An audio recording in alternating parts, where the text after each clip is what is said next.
expenditures for 2015, and as you may recall, the committee budgeted approximately $58,000 for the second year of the demonstration program. We received a $29,000 grant from the Cape Cod Economic Development Council, which covered obviously a significant portion of that.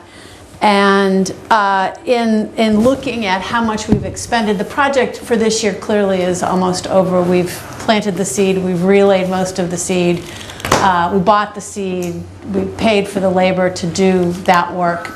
And I have data up until October 8th for labor and other expenditures. And when I look at that, it looks like there will be, after I make some estimates for through the end of November, which is when our labor is, that we have between, I'd say, $15,000 and $20,000 unexpended from Article 17.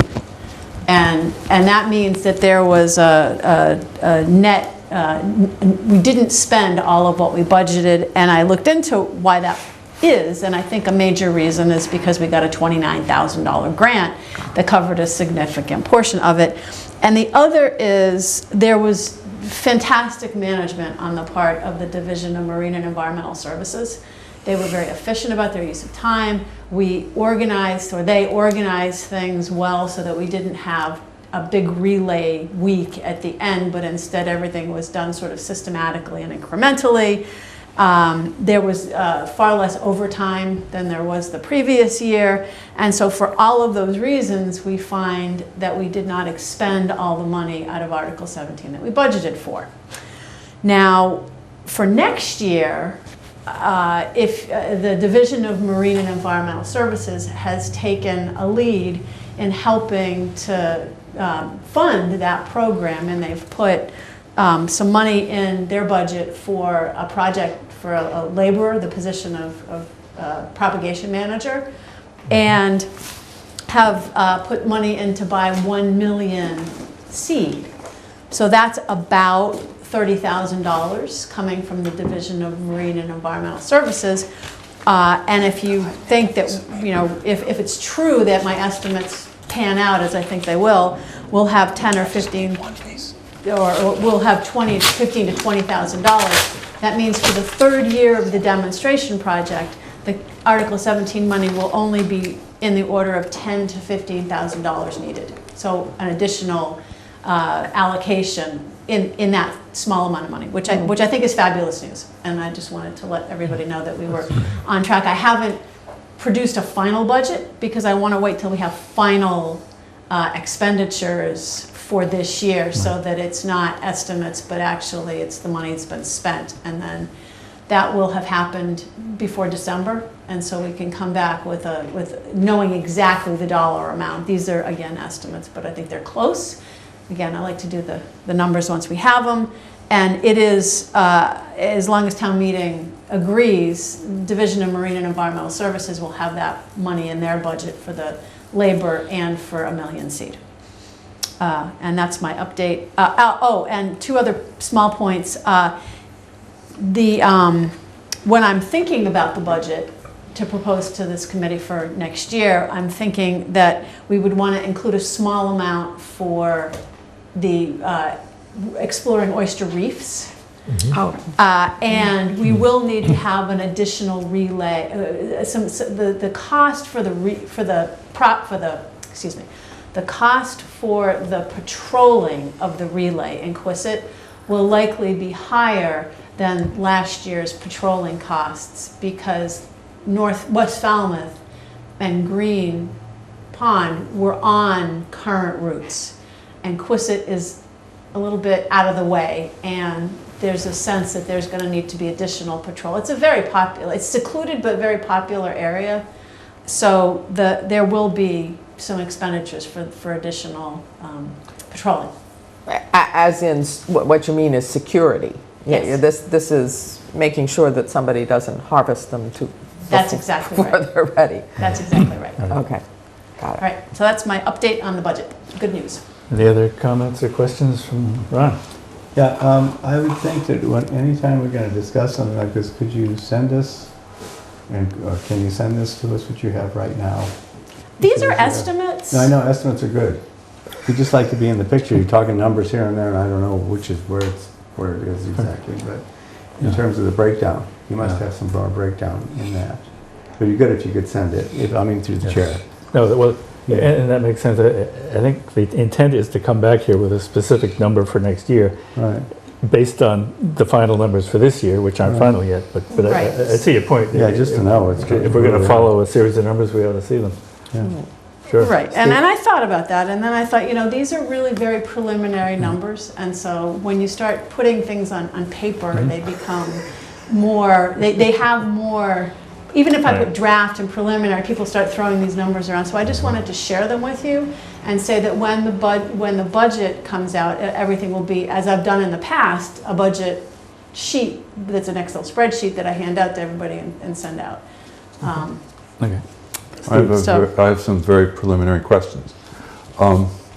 Is the 30K something that you think the DEMS would see as a continuing thing for them indefinitely into the future? You'd have to ask them. Just your guess. My guess, my preliminary, I think they are very supportive. From what I've heard from Chuck, is the Little Pond as a propagation area works very well. So an area for growing and then propagating into other estuaries. So I think their vision is to be able to continue that. And the other really rough guess is, what fraction is that of the total needed to keep it going indefinitely per year? Without any of the science, just to do it. I mean, is it That's close. 1%, 10%, Depends on how half? much seed you want to buy. Well, the thing is, we've been talking about in 2016 of expanding to 4.5 acres, possibly. So it would be a different number, Right, obviously, right. at that point. And how that would be done, if we, by next year, if we're, have private producers doing it maybe, and then they would be selling, I don't know, but there's a lot of options to look at as we move ahead. But of the level you're doing it at now, if you kept that up without expanding? Well, so I'd say we probably need an additional $15,000 on top of that or something. Oh, so they're doing 2/3 of it? Well, it depends on how much testing and how much patrolling. I mean, it'll depend. It really depends. That's a hard thing to answer. I'd call it half, Okay. just to be you. conservative. Any other comments? Opinion? The propagation, manager, I think is what you probably, full-time job? Full-time? Seasonal, Oh, seasonal. seasonal. It's a seasonal position. I see. Okay. Permanent seasonal position. I'm sort of building off what Ron said about, going forward, and whether one person can do 4.5 acres. Probably not. Okay. You need a helper. Okay. All right. Win. I'm sorry I was late. Did you go into anything else except the shellfish budget? Nope, that was it. No, that was just the beginning. We just started, and we didn't do this because we were waiting to see if we Well- could get FCTV to. Right. Oh, sorry. No, I just want, should we stay on shellfish for a bit, or should we come back to other reports, or just stick with this? I'm finished. You're done. All right. I would remind the committee and the public, our committee's commitment was to 3 years, Right. because the DEP and everybody wanted to see 3 years so they could make an informed judgment as to the efficacy of this as far as nitrogen removal. So it looks like we're going to have our 3 years, and we're going to have it for pretty close to the amount of money we originally thought about. It'll be a little over $200,000 for our part for those 3 years. And it does seem like the town and the town manager and the selectmen are enthusiastic enough to keep it going beyond the 3 years. Not only for the nitrogen removal value, but for the whole shellfish propagation value. So pat yourselves on the back here. This is working out. Also, Right. I'd just like to say, see that, indicated that the Marine and Environmental Services Department has really championed this Yes. of late. See, it's been involved, none of us have been involved, but they've really, picked it up. And I think also that the neighborhood is still very supportive. For the most part, there's some Yeah. Some. There've been 2 letters. 2 letters, yeah, some. Right. No, One person didn't like those black bags in the water. Right. You heard from her. I did. And then there was a subsequent letter from a gentleman said the same thing. Okay. Right. And but anyway, but that's not too bad considering, you No. know. And although, you know, we would like to have everyone involved. And also, I have to say that the many volunteers that were involved at the early stages, they were fantastic. Yes. And really a huge benefit to the program. So we should continue, I think, to explore that, even for next year and the year after, that we maybe even get people involved who can be involved in Little Pond itself, depending. We can just see, we have to talk with Marine Environmental Services. But I think that there is a lot of interest, and since it is a seasonal activity, you know, we do have people who are always interested in doing interesting things. So it might be that we can do that. So. I will say, out of the committee members, you have been, of course, the lead advocate and the most active in pushing this thing along, and you pat yourself in the back But for that, because really. It's always, all these things are a team effort. I mean, it's just better. So, anyway, but I don't know, do you want to, anybody else have something else? Any other comments or questions on the shellfish budget update? If not, how about the electronic update? Still working on it. Still working. He's going to put a camera on it if we can't. You don't think? Yeah, he's going to put the camera on it. Okay. So that will do it then. Is it real? All right. Next item, discussion of Rains Canal and Fiddler's Cove, MEP report and potential non-traditional technologies for this watershed. We have spent a lot of time in our first 3 years focusing on Little Pond and the southern estuaries almost exclusively, except Oyster Pond. But our charge by the town is to deal with all 14 estuaries. So we're going to start tonight dealing with two, in fact, of the other estuaries, and we're going to keep doing that. The first stage of this one is going to be a familiarization for the committee with the area we're talking about and the level of nitrogen issues and the possible options. We'll come back again later in the year and have something of the sort in the neighborhood with the people in that area when we know more about what might be done up there. And we'll try to do this with all the estuaries because they all need attention, and that's what we're here for. So tonight we have a very brief slideshow that Sia has gathered, which we will walk through now. Our nationwide television audience is not going to see it as well as they usually do for electronic difficulties, but we'll do the best we can. Right. And they're fairly simple slides. So we decided, well, we took... We should turn the lights down. Yeah, that's a good idea. Yeah, that might help. Yeah. Sam, do you want to sit somewhere where you can see this? I'll do here. Are you okay? Okay. That looks good. That's much better. Fine. Thank you. Okay. So really, this is a presentation about the MEP report and what the MEP study found. We have copies that are for all of you in black and white. If you need certain tables and graphs in that document look better in color, and what I would recommend is that you look at those on your computer. Yeah. But we can't make color copies because this is just a much more economical way. So the first thing is to try and get an aerial view, spelled correctly, for the area. We've got... See, is this on the web for the public? Is this, yes, it's been on the web since it was created, actually. Okay, so people could look at that. And it's on our website listed? And it's on both of our websites. I Okay. believe. Yeah, start out telling them what the major body of water in the village, the village So here is. This is north, so Rand's Canal, whoops, how did I do that? Rand's Canal is in North Falmouth. There's 151 and 28 right here.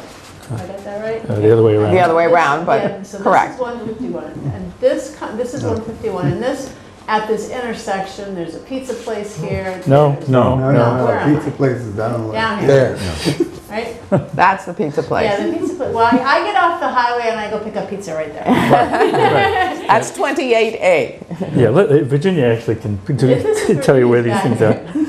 All right, 28A. And then 28A. proceeding on into the village, your arrow is now at the center, which is called the Four Corners, Right there. where the bank is and Tedeschi. And now you go south. And now, that's right. So South, south on south. Old Main Road. There we You wanna go go. that way?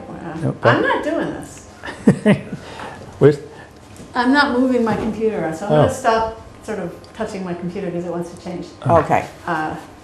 Maybe a pointer would help. Let me see if I can Yeah, figure out this. Yes, do you have a pointer? I don't. Okay. what is that?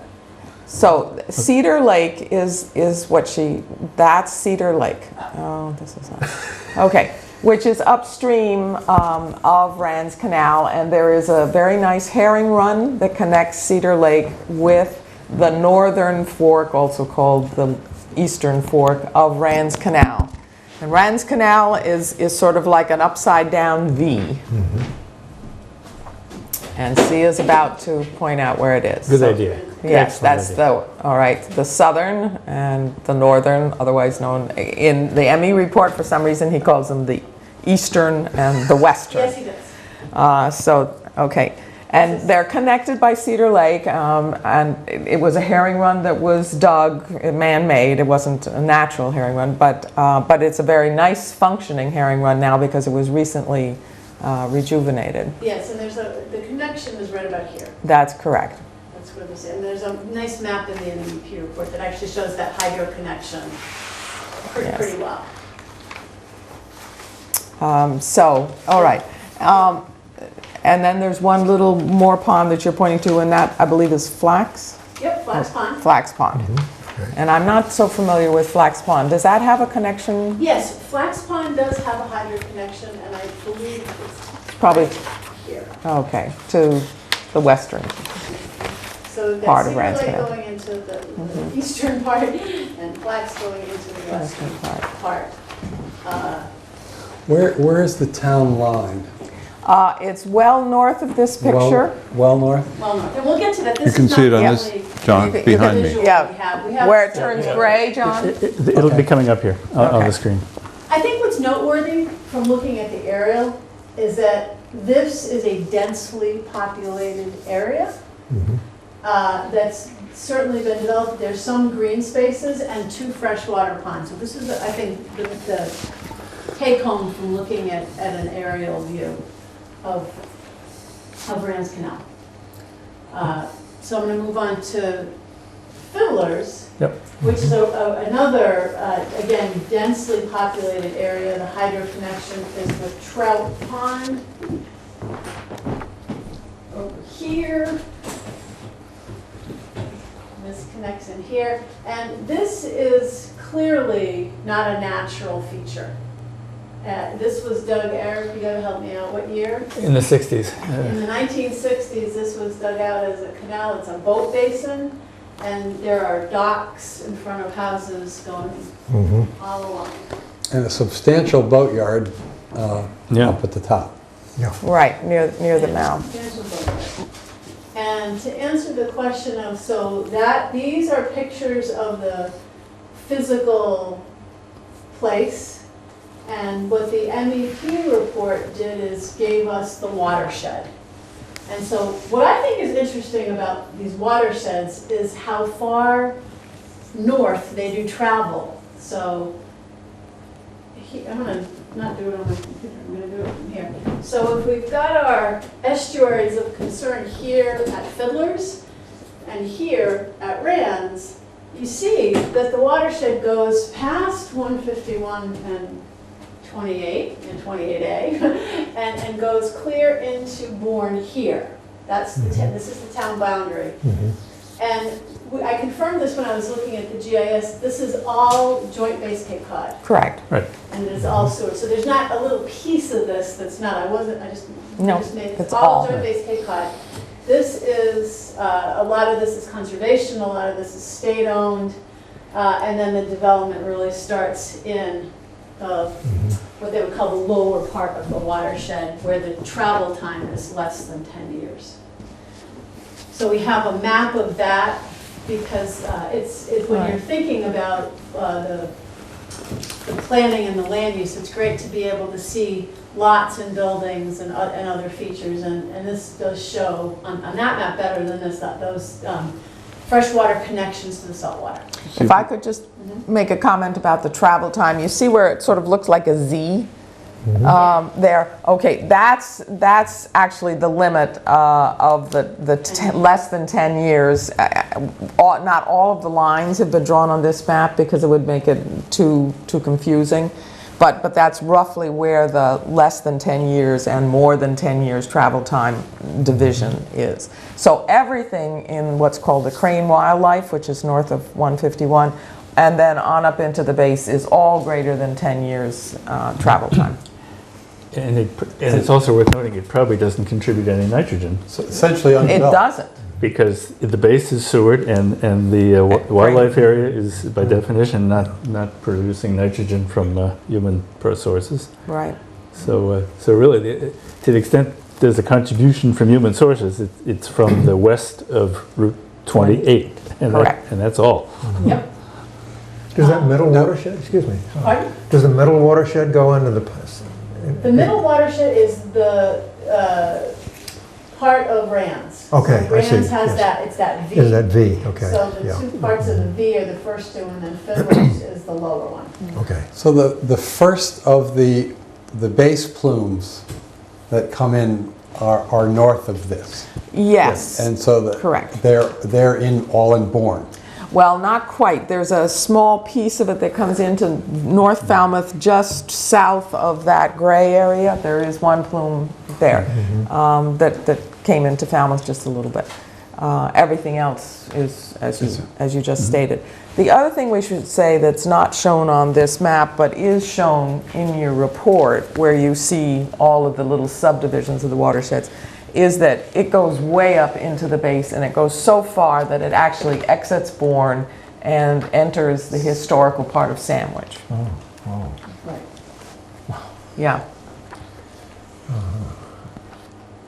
So with all of that load, MEP was able to give us what was the present watershed load. And this report came out in 2013, so it's not so old as to have the present loads be from the early 2000s. So they used 9, 10, and 11 for the water use as the estimate. And so the load, as you see from this is the executive summary table, and every MEP report has this. They give you the present watershed load, the target watershed load, and if you subtract those two, which is the math below, you see for Rand's Harbor that we need to remove about 607 kilograms per year, which is about a 27 or so % reduction in the controllable load, they call it, to achieve what they call TMDL compliance. Now, the TMDL has not been finalized because this report is just from 2013, but typically the TMDL is what comes out of this table. So, you want to get that from a regulatory perspective, you want to get that finalized, but from a planning perspective, it's a good number to be looking at. So it's 607 kilograms per year for Rand's and 352 kilograms per year for Fiddler's, and comparing that to the 5,000 or so that we were just looking at for Little Pond, it seems like a manageable reduction. It's not 100%. It's 26, 27% reduction. So it's it's impaired, but it is not severely impaired. What they say in the report. Now, this is for current building, and Yes. it doesn't include the build-out piece. No, it does not Yes. include that. Do we have a sense of how close to build out that? Well, it's that coming area up. is? You're ahead of me. It's Yes, coming. we do have a Yeah, sense. right. Ron has a These tables, I always find them a little bit confusing, but I understand them now, in that they have the watershed contribution natural, and then they've got the fertilizer contribution and other things, and yet then there are 2 columns in the table preceding this one. Okay, there's 2 columns, but actually the first column is in the second one. So that's a little confusing, but it's there. The other thing is that, and this is a big question, is that we have our TWMP report that had that table in it, which that table is actually wrong. If it's right, then the MEP report is wrong because they don't agree with each other. But so that the TWMP table that looks like this one is actually not consistent with the MEP report. But the good news is that the critical factor, which is the watershed load that needs to be met, okay, or the limit to meet the TMDL, is consistent in the 2 reports. But I think that we need to look at these and say, the MEP report, this one hasn't been finalized, but the Little Pond one, MEP report, I assume is the correct table, because it's different from the one that we got from DEP. So it's a different thing. So it's interesting. I mean, this I think is going to ultimately, if it's approved, this would be our guideline. Yes, Right. that's right. Right, but I don't know where that table came from in the TWMP, the Target Watershed Management Plan for Little Pond. I don't know where that table came from, but it's not consistent with the MEP table. I hear you. And that's why when I raised it at that time, it didn't add up. And the reason it didn't add up is that it's not a rounding error. It's a bigger thing. It's a bigger difference than just a rounding error. So it's actually, but the good news is that the 2 figures that are guiding figures for the plan for Little Pond are the same in both. Right, which helps. That's what we really care That's about. all we care about. Yeah, right. Well, that's what I'm just trying to say, though, that it's, Yeah, no, I agree. If something And happened, when we yeah. do the TWMP for Fiddlers and Rams, we're gonna make sure that we use the right table. Right, okay. So we've got, seems like a threshold that's attainable, and this gives you nitrogen by source, and I'm gonna read off, I need that. 66%, well, look at the controllable load. It would help if you showed us where these are in the reports, It's, so we can look at them directly. Oh, they're in the executive summary. No, this one. The nitrogen No. inputs by this one, source Yeah. is in chapter 4, and it's figure 4-4. Hey, what There page- we go. What page? We'll know in just a minute. Hang on just a minute. Chapter 4. 4-4, okay. Table 4-4, Page 49. right, okay, here we go. 49. Figure And I 4. would take colored pencils and color this page in. All right. Well, meanwhile, So the 75% of the controllable load is from wastewater, 8% is fertilizer, 17% is impervious surfaces. And the 17% impervious surface is another way of talking about stormwater. Right. So they're sort of synonymous. And in Fiddlers, it's 78% wastewater, 17% fertilizer, and 5% impervious surfaces. And the difference between the fertilizer in Rams and in Fiddlers is a golf course. It's part of Valleymead, part of Valleymead. And you can look at that, you can see it on, you can't see it, so you can sort of see it on that map. There's parts of the Valleymead Country Club. And when and if we get into the details of nitrogen management and load reduction, we'd want to look at the golf course to see if there are management practices that they've already put in place that have reduced the assumptions, because there are pretty stiff assumptions in the MEP report for the loads that come from golf courses. And there's a great table in the report, 2 pages before, on this page right here, page 44. This is the assumptions for where the loads are. And and golf courses here. So I think a great first step is to Okay. start looking at what some of the fertilizer, and we'd want to look at our fertilizer bylaw. I was going to say, we can see if they're complying with that, Yeah. which I expect they are. So that's the breakdown, and this is a pretty consistent story whenever you see an MEP report. So Yep. there's no great surprise here.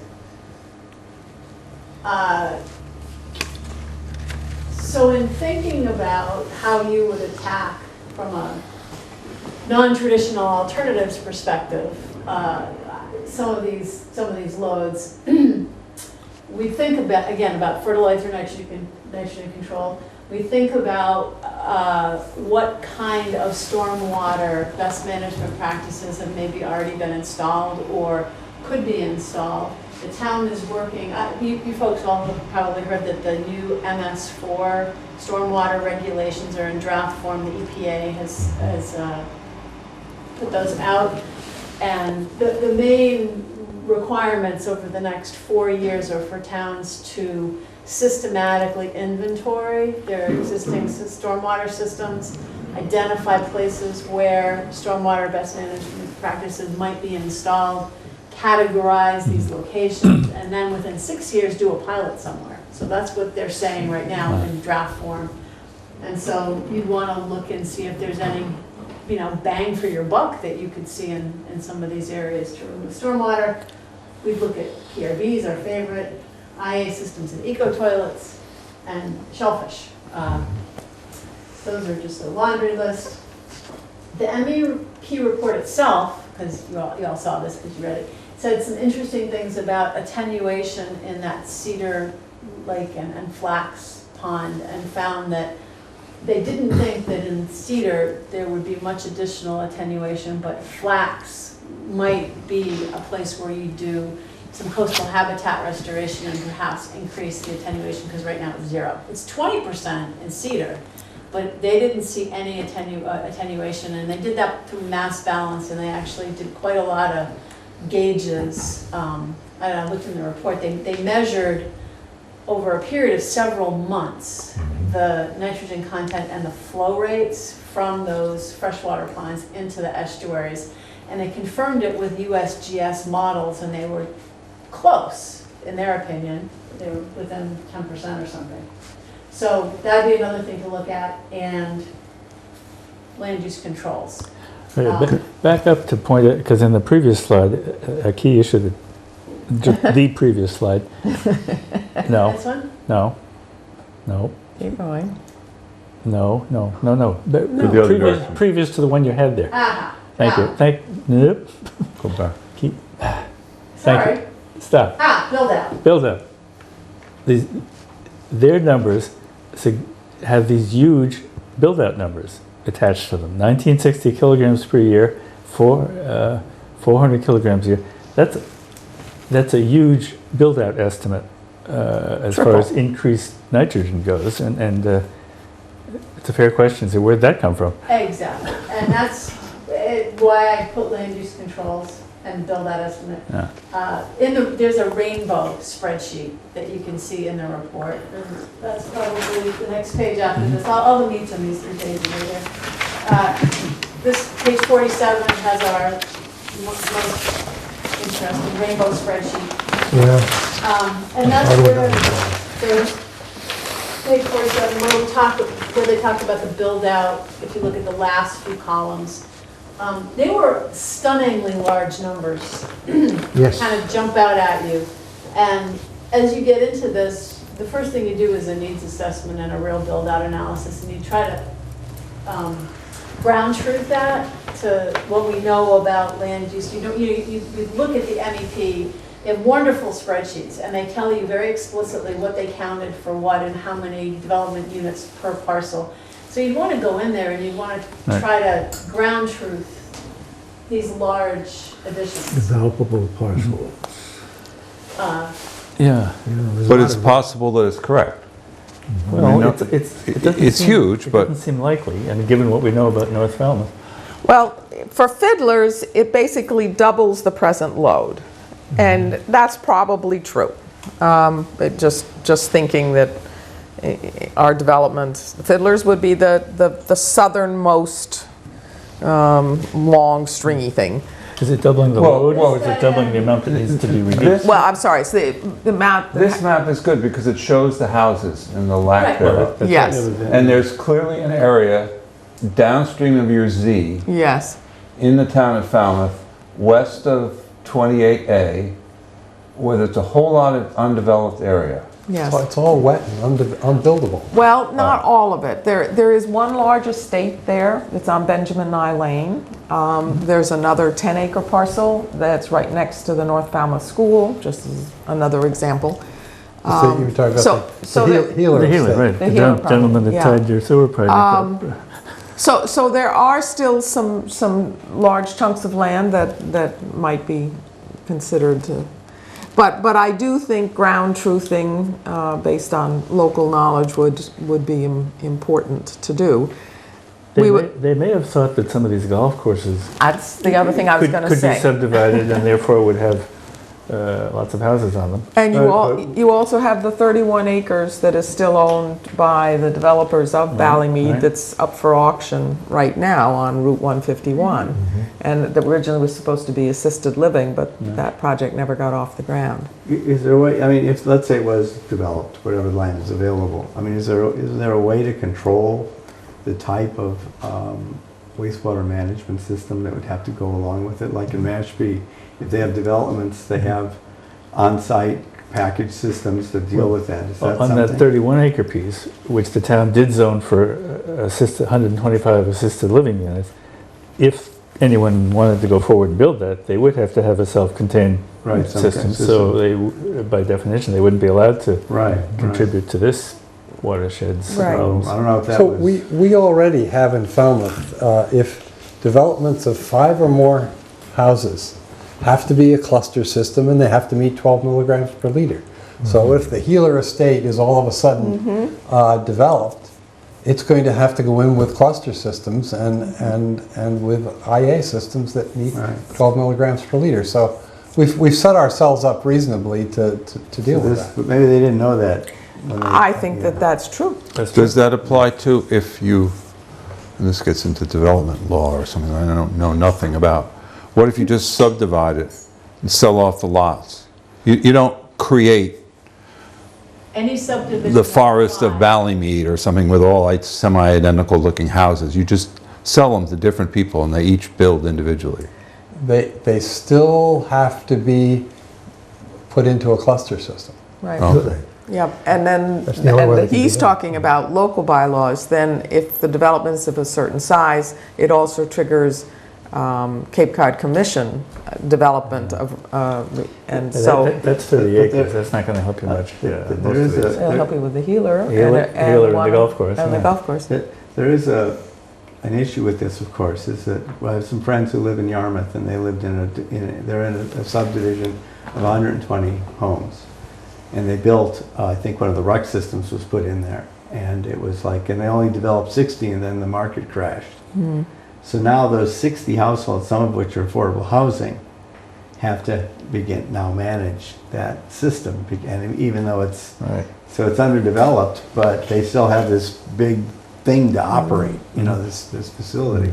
So it's something to, how you do it basically is a question. I mean, I mean, we and certainly who's could go responsible? back and you know, I think we're going to get to a stage where we can get individual IA systems below 12.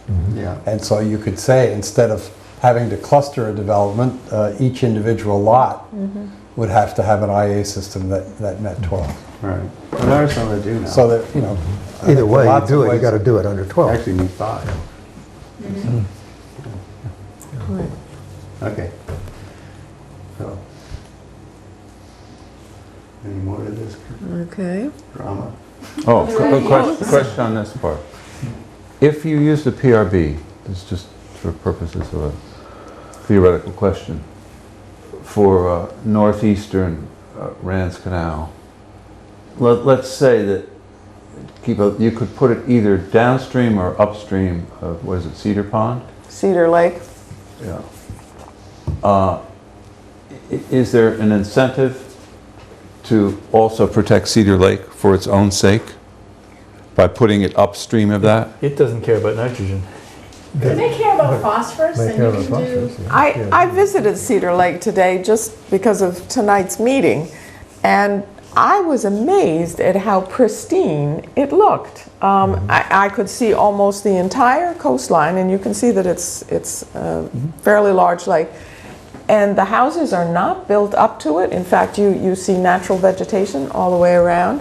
It has some water lilies, but not a lot. And so I am very puzzled that they came up, they said there was some attenuation there, but But this is the end of October. yeah, but I understand. Everything I looks understand, yes. So you're saying everything looks good in the end of October? That's why All we're right. here. Even Little Pond doesn't look so bad. No, Palmer. But in any case, okay, so does Cedar Lake matter? Yeah. It does, because there is some development going to happen on the upstream side of it, and so I would say yes, that there is some intensive development. It's not built yet, but it's... So even if it cost more for the same protection to Rand's Canal, up to a certain amount, there's an incentive to put it in the more what might be the more expensive place upstream of Cedar Lake, as opposed to Well, downstream. if you could- Because you'd also be protecting the lake. I think IA systems are probably going to be more Yeah. effective. Right. But also Chester Street, Chester for a PRB, it might be a doable thing for that area. Chester Street is very high, way above the water table, is? even farther than we saw in Acapescat. And yes, Oh, it is? it's like 50 feet above the pond. Really high, right. It's very high. It's very interesting topography. Did this report give any explanation of why Flax Pond doesn't attenuate? No, it didn't. We need to look into that. Because that's a obvious question. But it may not attenuate because there's nothing upstream of it. Well, then. Oh, there is. Well, there is- Oh, no, There is some upstream of You it. got- Which one is Flagstaff? Yeah, it would have to It's do with Trout what Pond. they got the measurements at, for the stream leaving Flax. Flax Pond. Pond. Where does it say on the map? Well, certainly the actual nitrogen Unless it's that concentration little one of next to nitrate Fiddler's Cove. is low enough to be believable. I'm like 0.8 milligrams per liter. And that's sort of consistent. Yeah, And then they Between that one took the stream gauge and measured the volume, and, multiplied them together, and found that what they thought was coming in terms of the nitrogen load is what was going out, and there wasn't a reduction. oh, And that's what they did, and okay. Well, it may just be as simple as not all ponds attenuate. right, it could be that. And maybe, they did, Oh, they but- conjectured. They But conjectured. what that says is the pond is, not growing plants and, Oh, no, Flax is the it's one just that just- as the nitrogen comes in, it nitrifies, and then when it goes out, it denitrifies. And so it's sort of like, as it goes through the sediment, there's low oxygen, so it's a... Which is Flax, the one? the by round, Fiddler's- the round one. The other is in the middle. residence time. Residence Oh, it has a time? different name on this map. It's called It's Trout Pond. That's a different pond. This one then, down here. Which one? Which one? Flax is the one in the middle. Well, then this Cedar's the big this one. is labeled Trout Pond on this map. Look at that. That's how we're confused. That's a good reason for being. Where's Flax Pond then? Let me see. Yeah, exactly. Yeah, so Trout Pond, Unless this is Flax Pond here. no, that one's Trout Pond. That says Trout Well, Pond. maybe it's mislabeled on this Yeah. Yeah, map. it could be. Huh. I'll check that with Bob. Okay. Back to the slide where you had the sort of our traditional alternative. There you go.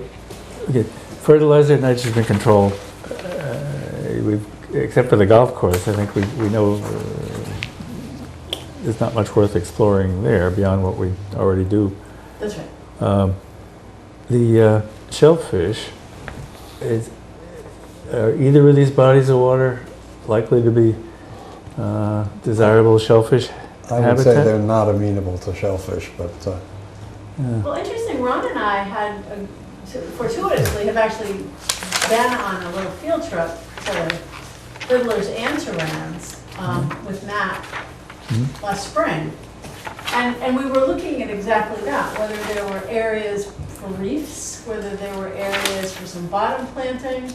And it's along, not Fiddlers, but Rands, there's certainly, we saw suitable bottom for propagation. Because what the thought at the time was, if you did some growing in Megansett, so you'd have growing happening nearby, you wouldn't be relaying from Little Pond, but you'd be growing it in Buzzards Bay waters. And then could you get 1 million or 2 million oysters in there? And quahogs, because quahogs take up nitrogen too. Would they have to Figure- float or be on the bottom? They'd be on the bottom, that's it. Figured- So they'd be bottom planted, the same Okay. thing that we're doing So- in Green Pond, the same thing we're doing in Quistit, Okay, the same so thing. we're looking at sandy bottom. Page 20 and 21, they've got maps of it.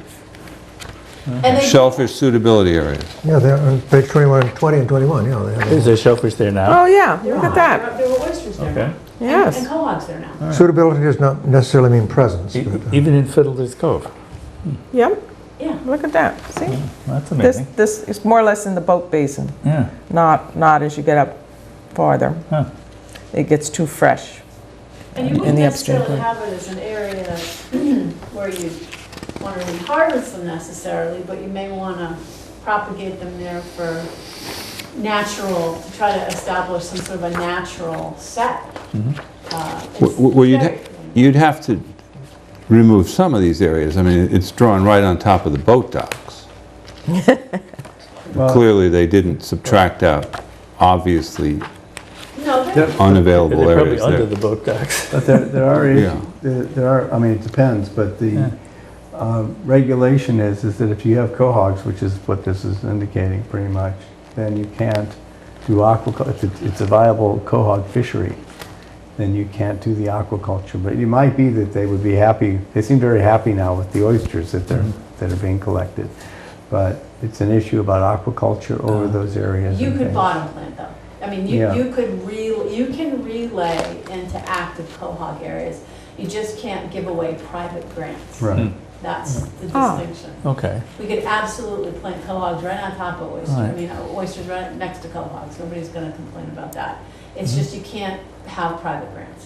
Can anybody read the key to this?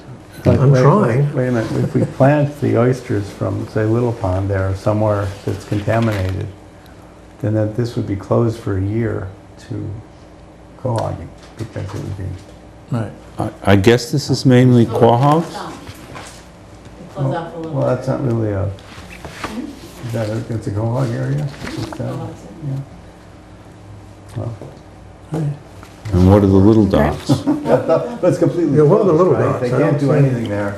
that's blue That area mussels, was maybe. closed, right? I guess so. Any- Blue mussels, they must be blue Not mussels. installment. Well, right, well, they're all seasonally closed. All right, let's get, we're having three conversations at once here. Questions being raised? You had one, right? What? I would say Oh, that those yeah. maps are guidelines, Okay. that they're not Do you interpret it as being quahogs and blue mussels? It's just that, unless you have microscopic vision, it's hard to compare. Can I go out of the power? All the captions say, important thing, each This of the says captions, suitability does not areas. necessarily Doesn't mean. mean that they're there. Yeah. Does not necessarily mean presence. Right, Right. right, Yeah, same thing but here. that's good, because Okay, if they're already there, then they're not. okay. So they don't, it Okay. doesn't say You they can't are make a or they're change. not. It Right, says right, they okay. might not be. Right. Well, we'll see. Yeah, well, I guess that would be the way to go. Go look. Okay. Yeah, there's American oyster. Looks like there's blue mussel and there's quahog. And No. ocean quahog. No, that's all I see.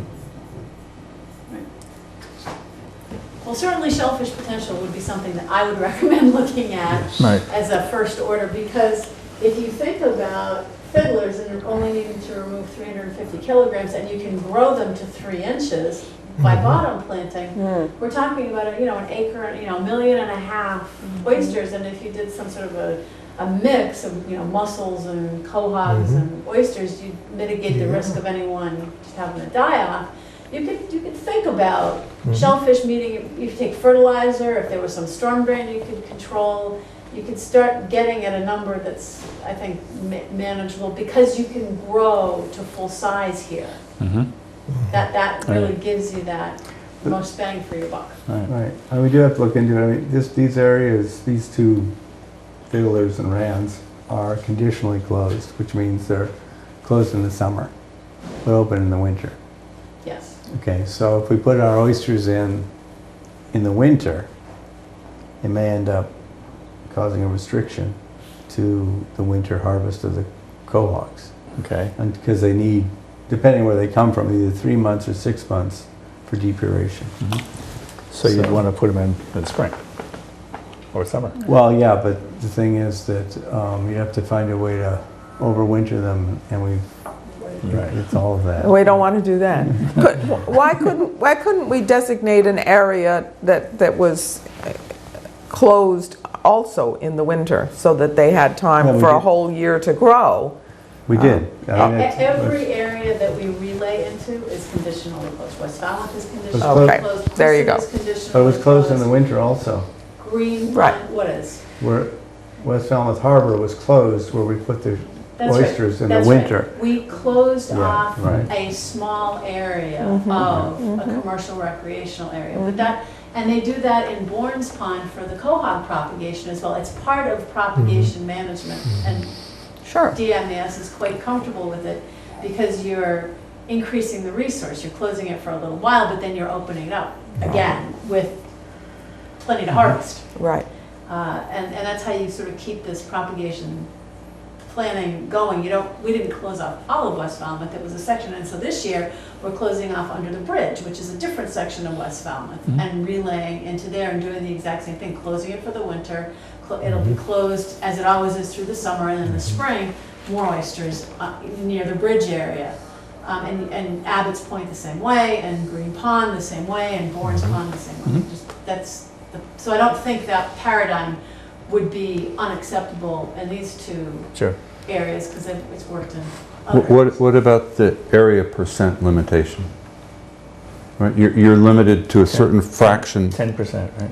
That's for bags. That's for gear-based aquaculture, Not But not ground. on the bottom. not on the bottom.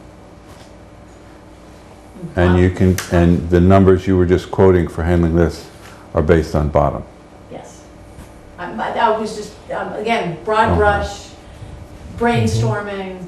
And neglecting the build-out, or assuming that it's wrong or that we control it. Assuming that what we would do if we were planning for the future of this watershed is to make any future growth nitrogen neutral. We would want to have, and that's Right. part of what our town has already done, is tried to have a nitrogen neutral build out, growing out shellfish, building up people.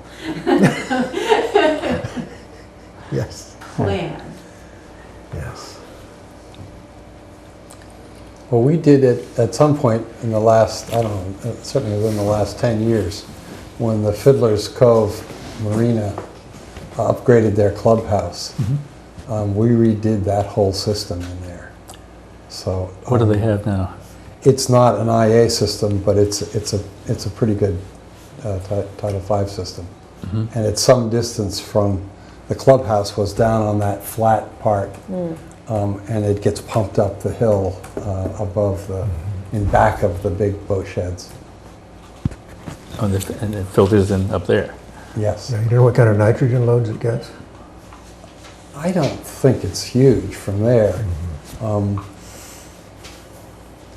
One of the thoughts, that group of houses right around Fiddler's Cove might be a nice place to do a cluster and to work it out with the boatyard that maybe it gets put on somewhere on the boatyard property. Is there a boat pump out station there?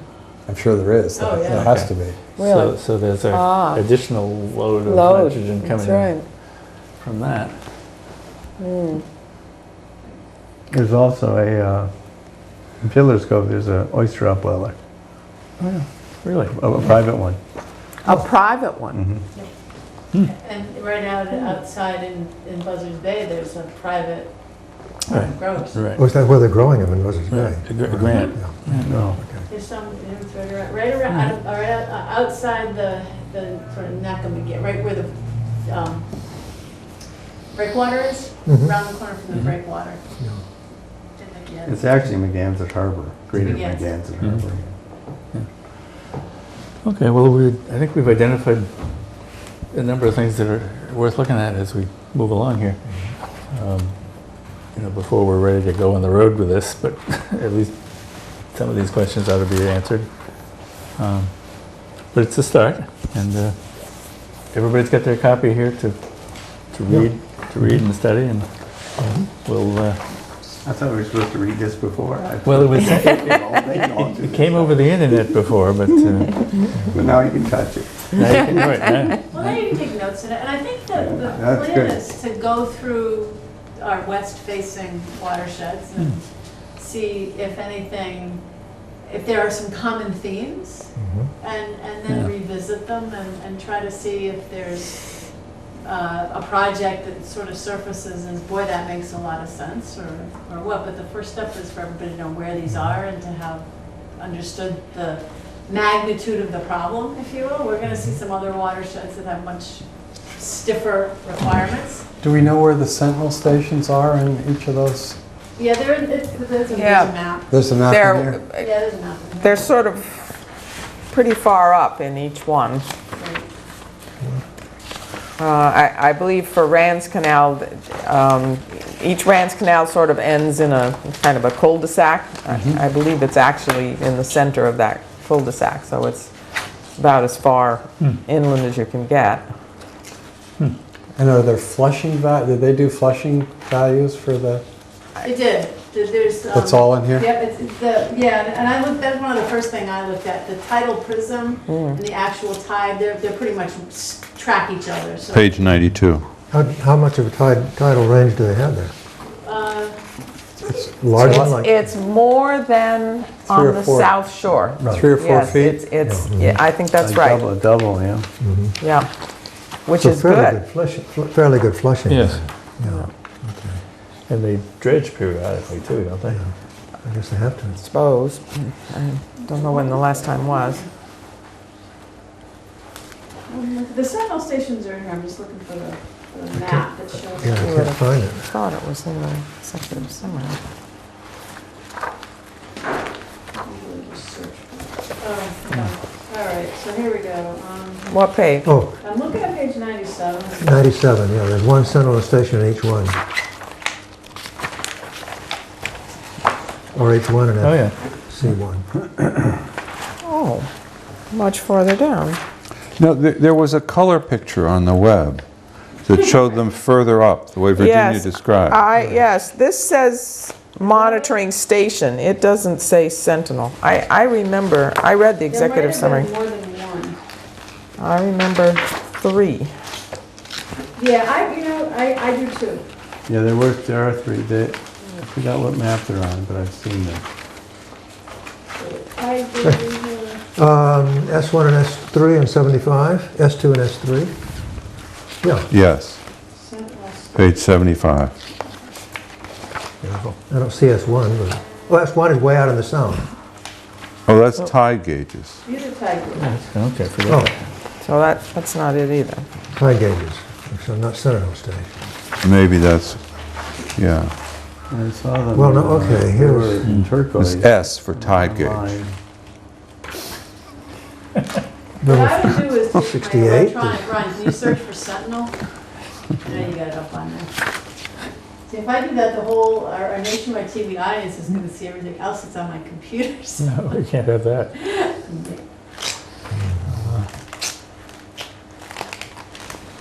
Yeah, it's on page 102. Should be. Okay, Ah, Virginia's right. Where's the- sentinel threshold stations, okay. So way back up in the, yeah, okay. Oh, yes. Yeah, Yep. so it's, and when you look at Fiddler's Cove, which is the southernmost one, that's practically fresh water. I did see this in color in terms of Yes. salinity, and it's blue. I mean, it's as in no salt water. So that when they dug into this marsh, they got far enough inland that they basically intersected the water table. And so in my private opinion, you may have a phosphorus problem as well as a nitrogen problem if you have breakthrough from your septic systems, because you're dealing with fresh water, and then it becomes brackish and then saline. So that's, anyway, that Sentinel station for Fiddler's Cove is problematic. The Rands Canal does have has good tidal flushing, relatively speaking, and so that's a logical place for those. I have a process question. This is our first set of watersheds that we're going to look at. Are there enough questions that this becomes an agenda item follow-up at our next meeting, or do we move on sort of really broad brush to the next watershed, which I guess would be Wild Harbor?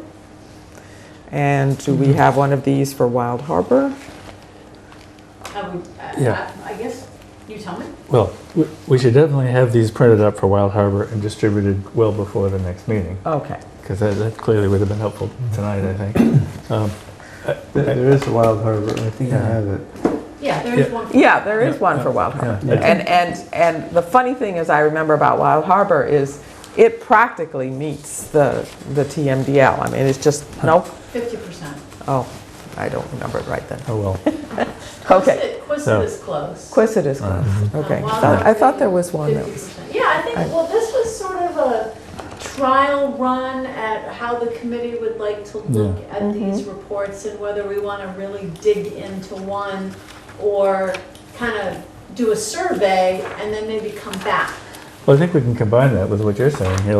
Let's do the next one at the next meeting, but put this one on the agenda so that the questions we've raised tonight, we can follow up or see how the follow-up has been. Whether they're factual. right. Part of the reason I asked that is our next meeting is next week. Well, you know, and I want to talk about that. Okay. It's not worth coming back here next week. Yes. There are precinct meetings. Yes. And it's the week before town meeting. Right. Election week. We can wait till the 2 weeks after that. Fine. Unless somebody has some really desire to come here in a week again. Are we going to have to go to precinct meetings and present anything? No. Not this year, not this meeting. Yeah, then that makes sense. If we would get Wild Harbor in due time so that for our meeting on the third Thursday of It's the 20th. 20th would be. 20th.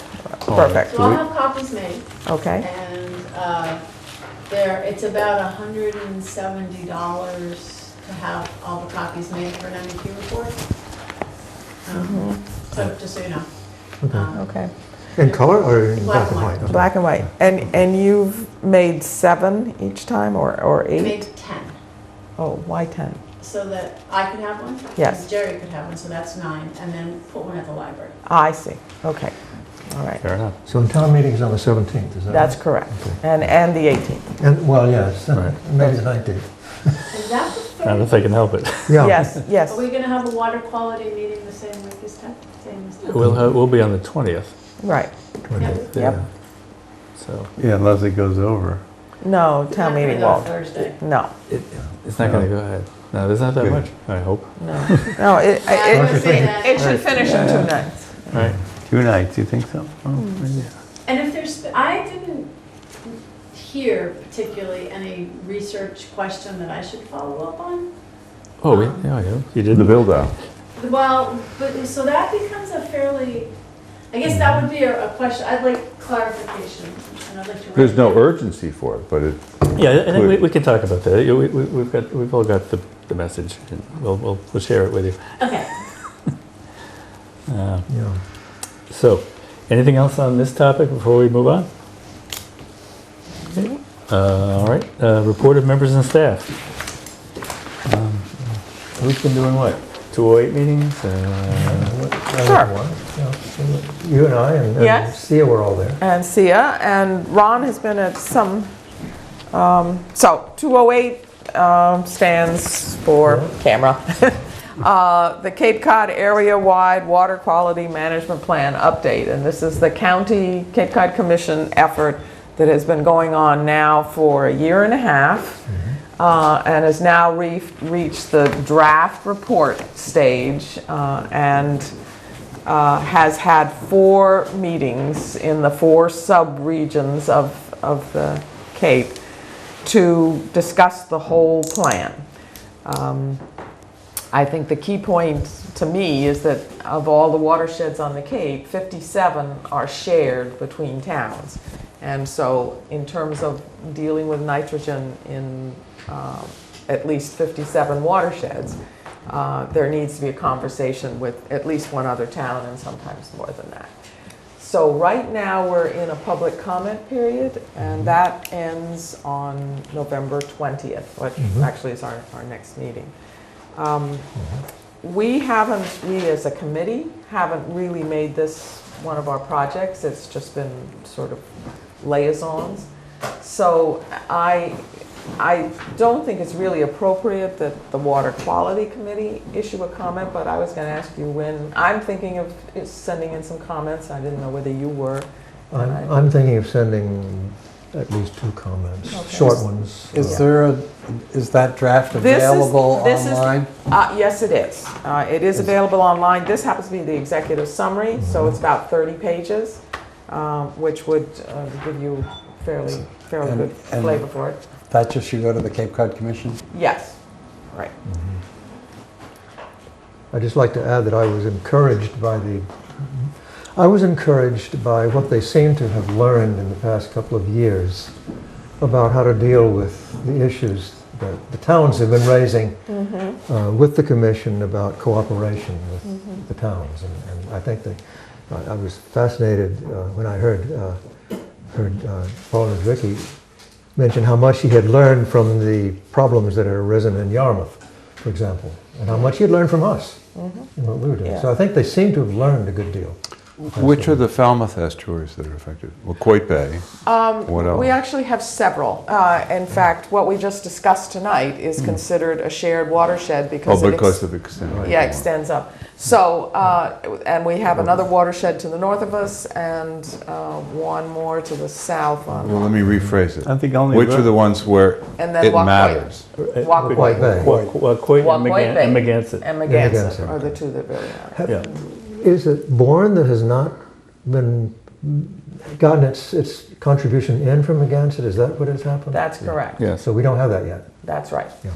Yes, Bourne has not participated in the MEP studies.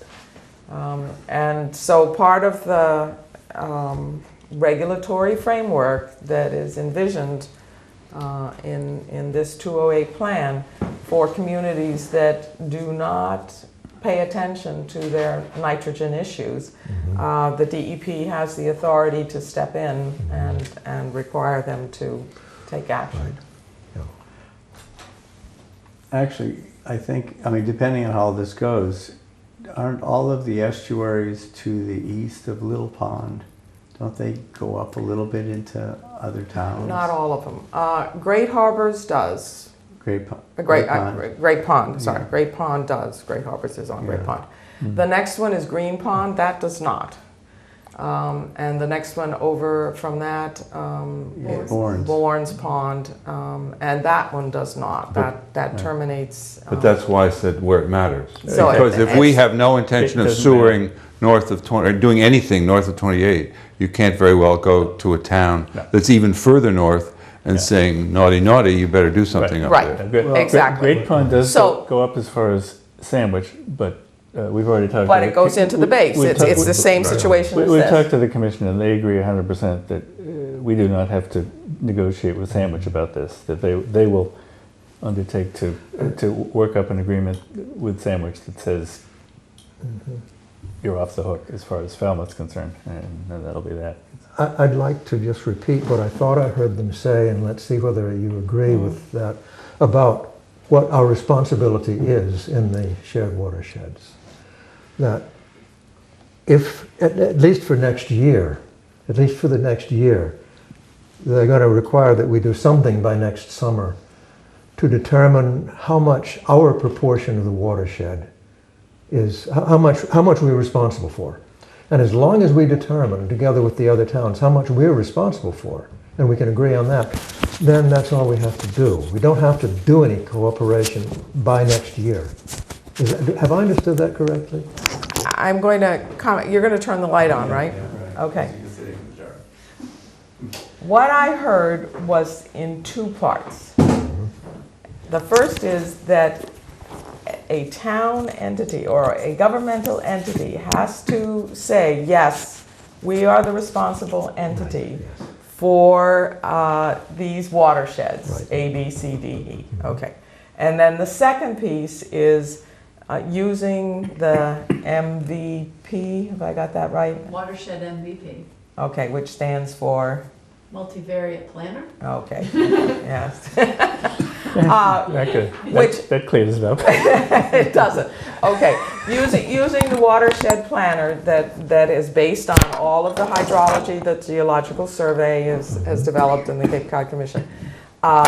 Wherever a watershed is shared, then yes, agreeing that 68%, I mean just a certain percent is in your town and a certain percent is in another town. That's all that I see as them requiring at this point. By next summer, we have to do that. By next summer. Yeah. But what about, say, monitoring costs? Because once it comes together in the estuary, there's only one sentinel station, or a set That's that's true. affected by both sources. Yep, yep. What I heard them say over and over again was, you're going to have to decide how to cooperate. You're going to have to get together. We're going to try to not force you, but somehow or another help you to get together. That's what I heard them say over and over again. We're not going to tell you you must do this. We're going to tell you what the result has to be eventually. And you have to figure out how to do that. And we're going to help you. Is that what you heard them say? They were going to offer technical assistance, Yes, right? that's right. But they were not going to require, suggest, insist on any particular solution that's clearly within the jurisdiction of the town government. Yeah.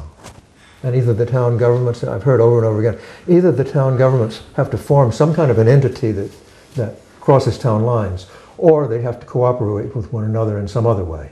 They're given a whole series of ways in which they can do that. But they're not going to decide. There's no enforcement. There's pressure. I think From there's going to somebody. be enforcement. There will eventually be enforcement by somebody if we don't do anything, but they are not going to be the enforcers. That's what I understand. And you do have a long time frame for this, Yeah, absolutely. Very long. very long.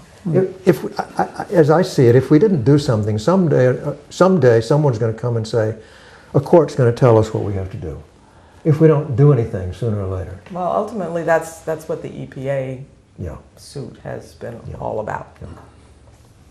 But the Cape Cod Commission is saying over and over again, they're not going to force us to do it. Great. Any other reports of committees or members? Yes, Staff. thanks. Yeah, a couple things. It's so peaceful without Jerry.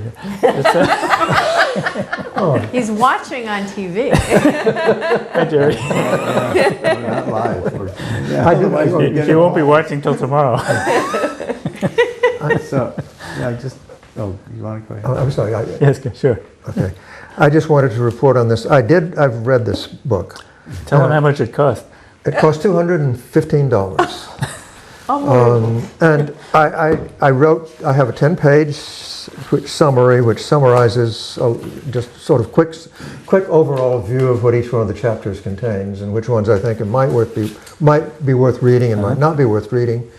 I have not done a thorough job of looking at this.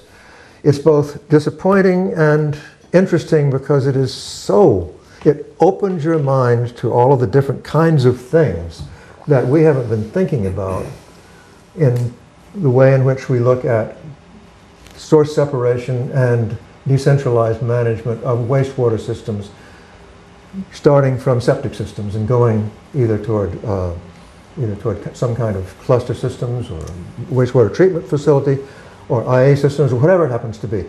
there's a lot more things out there than we have considered that have been looked At at. these meetings, you mean? No, here, Well, this book. no, This No, is not, there's these a are not lot meetings. more out there than we have considered There's- at this meeting. At these meetings. At these Okay. There's a lot more different kinds of things you could do and different ways in which you could work on things than we are aware of that are going on around the world. But on the other hand, not all of them are past the stage of, many of them are used in big systems and could be used in little ones. Many of them are being developed by research institutes and have been tried in various different places. But there's a lot more than you think there is. And I don't understand all of them. I mean, I'd have to read it much more carefully. I'll bring a much more complete thing. I won't even try to give you examples. I've given some in here of what I've discovered. okay, you're going to send that around? Yeah, I have 2 copies, and I'll send copies of it to everybody. Very nice. Great. And if anybody wants to start reading this, it's available for somebody to take a look at this point. I can tell you no one's going to want to buy it. Well, You could rent it out. Well,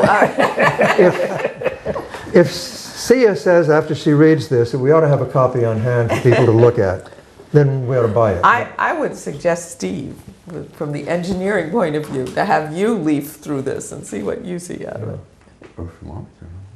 Yeah, well, that's a good idea. Sia, did you want to look at it? I do, but Steve can look at it first. Okay. Don't lose it. Don't lose it. We'll all have to chip in. No, don't worry. I just decided it was worthwhile All right. discovering what they were doing. Or it comes with Wynn's notes. Yes. Comes in And my it's notes. winter, so you don't have to compete with sailing. That's right. Now the boat's high and dry. There are some of those chapters I think every one of us ought to read. There are other chapters, or at least leaf through. There are other chapters that nobody on the committee would ever be interested in. And there are some chapters I don't understand well enough to know whether we ought to be concerned with them or not. Very technical chapters, some of them extremely highly technical. Maybe you could understand some of those chapters because they're chemistry and physics and biology mainly. I'll browse. Okay. Right. Yeah, read Cliff's notes here. Yeah, that won't help him. I haven't put a single equation in there. Okay. See, this is for you if you wanted to have it. Electronically is fine. Well, I'll take it and read it. Okay. I'm happy. I brought it for Jerry because there's one in there Jerry ought to read. One chapter Jerry. I'm sure what it comes down to is that old joke that I already told Eric. That if you want to get to Alpha Centauri as quickly as possible, when should you leave? About 100 years from now. Right, when you can actually do it. They're saying in this book that there's some things we can do today and should be doing today. They're saying there are other things which we need a whole lot of work on before they can be done.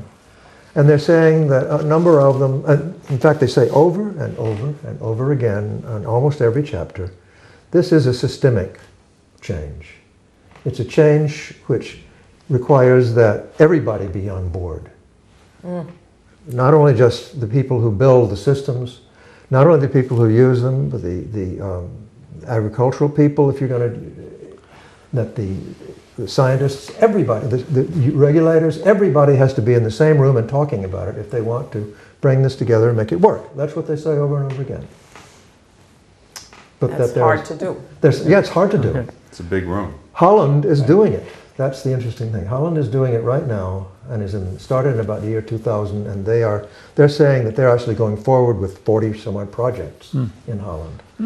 And they think it's a big thing. Good Because for they're- Holland. Yeah. Yeah, but that's a small country and it's a homogeneous population. Yeah, well, we're a small so- place and it's a homogeneous. Yeah. I'm we- glad to hear that there is a place that's We're doing our Thanks. part, I think. I- Members and staff, any other there's some reports? Ron had some- Oh, yeah, I have Yes. a few things.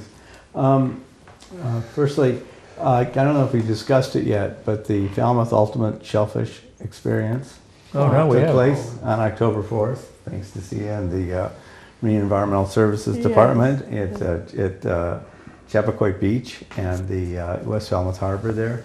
And about 100 people showed up that day, I think, maybe more, and collected buckets of oysters, and they're literally palm size. They're like 4 inches in diameter. So they grew really well, which means that they took up a lot of nutrients as well as Great. and they're quite tasty, I must say. They're really good. I mean, They were delicious. Yeah, I've always had a preference for West Falmouth of harbor oysters, from all over the Cape. Good. But so that went very nicely, and Wynn was there, and Matt was there, Sue Moran was there. Well, I don't know if Rebecca Moffett was there, but Steve Rafferty. Steve was Rafferty there. came back. Yeah, Steve Rafferty showed And up. his with wife, they both came. Yeah, big smiles on their Oh, he faces. sent me an email. He thought it was terrific. Yeah, Yeah. and it was like the first, and it was open to anybody Yeah. without a permit. So for that Right. one time, Great. so it was it was great to see the folks out there. Great. And then on the oyster front, also the town is now involved in this, but there's going to be the International Oysters Symposium number 6 a year from now, and it is being led by basically the World Oyster Society and Karen Dossett of Yarmouth, I think, is their contact person on the Cape.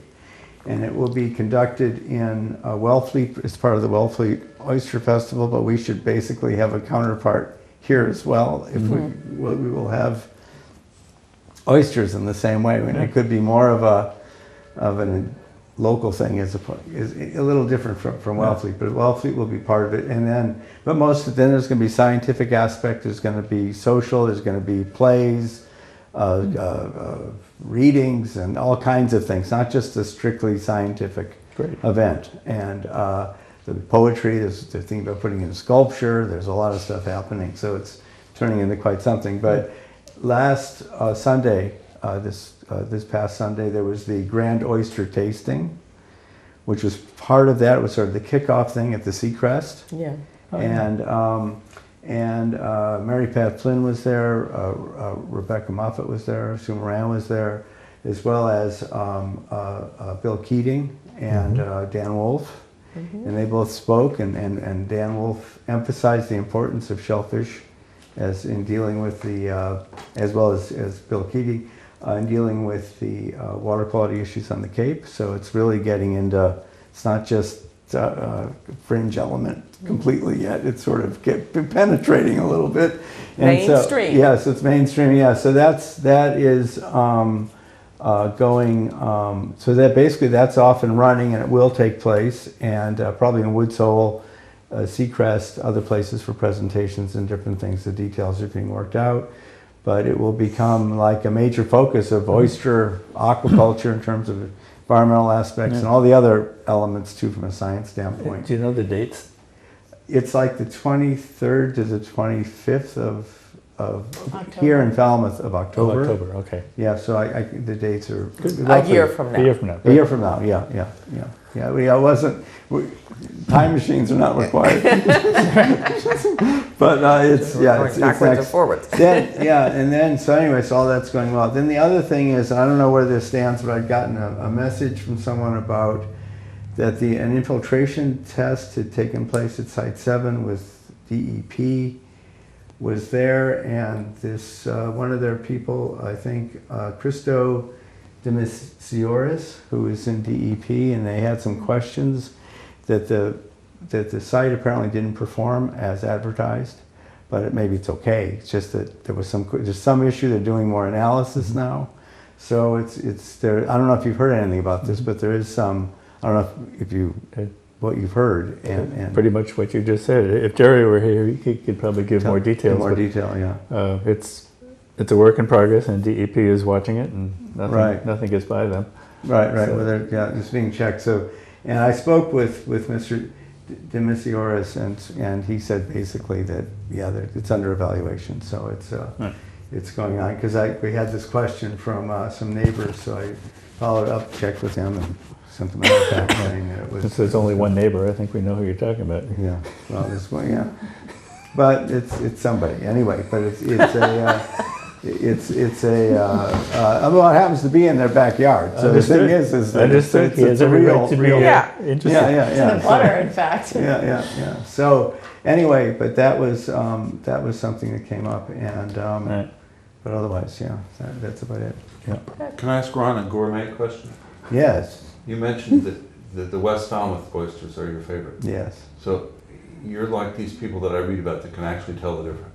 You Yes. can actually Oh, no, you Taste- can taste definitely tell the West difference. Falmouth. They're like, it's either like West Bay or it's Barnstable Harbor. They're very salty. Okay, And- well, and- here's my follow-up question. Yeah, okay. Does it matter, how much does it matter where they were last, where they were depurated? And how much does it matter where they grew up, where they spent their childhood? Well, no, it's really the environment that you're getting them from. It depends how big they are when they go in. If they go in full size, and get them the next day. But these went in at like 1.5 to 2 inch size or something, and now they're 4 inches. So they're like they've increased in probably weight by So it's tenfold. Percentage by weight gain. Well, I would say that Exactly. it's more to do with where, with that part of it, because whatever it was when it went in, it's changed a bit. But the thing is that I've eaten West Falmouth Harbor oysters, wild ones, from the, these are government issue oysters, right? But I've eaten the wild I ones like too. to think of them I like them both. having been freed of their No, but then institutional. So you're talking about but I also the heard free they were range taking like oysters. 50 bushels of oysters out a day Right. from these areas, but I don't know where they're getting them from exactly, but because I thought this was a recreational family area, but somewhere. It's a commercial area. It's commercial area too. Abbott's Point is commercial. Abbott's, okay. So anyway, so it's 500,000 oysters somehow, or there were some more. I went over there yesterday, Saturday, and there were still quite a few Oh. big ones left. So it's still, they're still there. Well, anyone who wants to sample them and doesn't want to go dig them themselves can go to the clam man and pay $1 a piece. Yeah, well, and also he's making out like he's doing well on these because he's paying less than Good. normal. Good. Economic that- multipliers. Yes, that's right. Yeah, well, All right. anyway. Any other reports of members or staff before we move on to the minutes? Okay, the minutes. Everybody received their copy of the minutes through email, and were there any changes? You had a couple of changes, I think, but nothing significant. I saw a couple of typos, but I didn't think anything was important enough to. Okay. So, a motion Yeah. to adopt the minutes. So moved. Second. Discussion? All in favor? Aye. Opposed? The ayes have it. Adjournment, as I said, my thought is the 6th is not a good meeting day, given the propinquity to the town meeting and the precinct 1 and 2 meeting, and Right. there perhaps other precinct meetings, but, so the 20th? Yep. And what's the meeting after that? Is there going to be another meeting in November? Good question. Well, that's the end of November, Yeah. so the next one would be December. Yeah, 4th. That would be 2 weeks. December 4th and, And then 18th. The 18th. yeah. Okay, good. Just want to. Okay, motion to adjourn? So moved. Second. Discussion? All in favor? Aye. Aye. Opposed?